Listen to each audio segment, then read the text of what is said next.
I do performing with rings, cards, coins, cups and balls, and etc.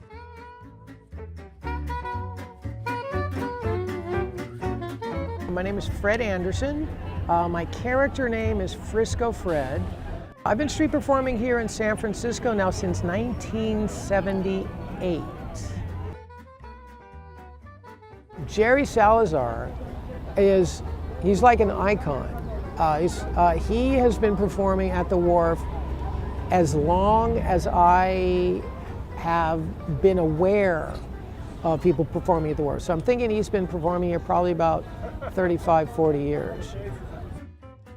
40 years.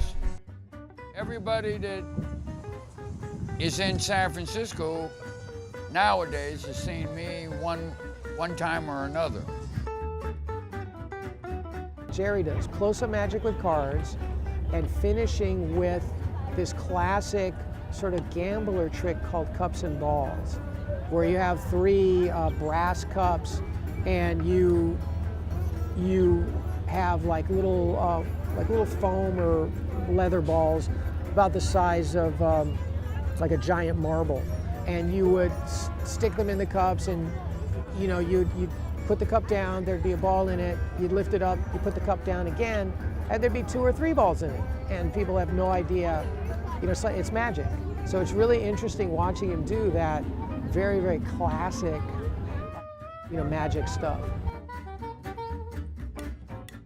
A lot of street performers got into street performing because it's easier way to make a living than panhandling.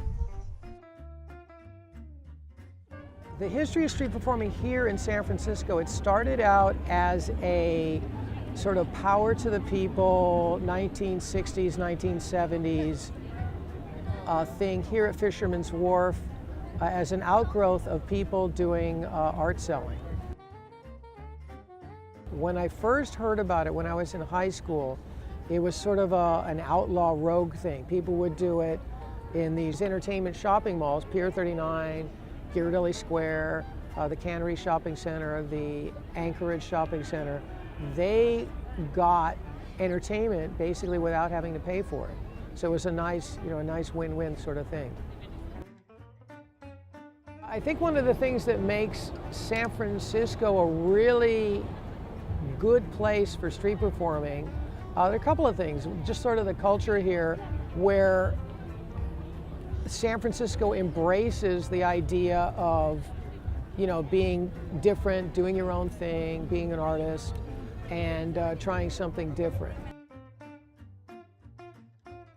When I started in the early 60s, there was a whole bunch of street performers out on the street, and pretty good.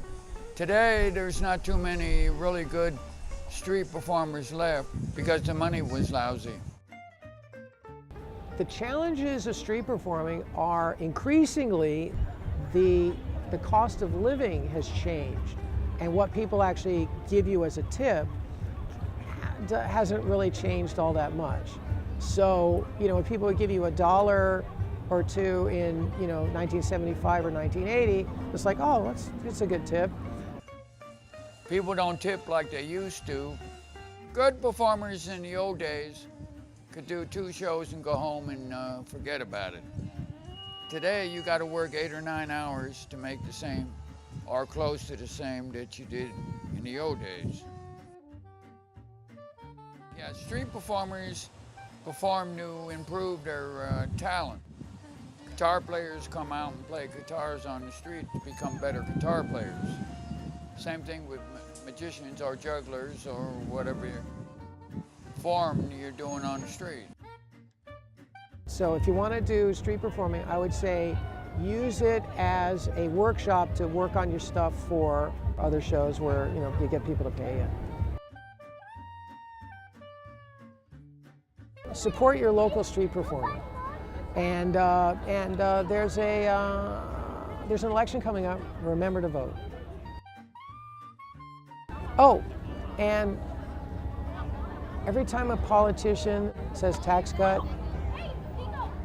a school teacher gets laid off, and a magician loses a job.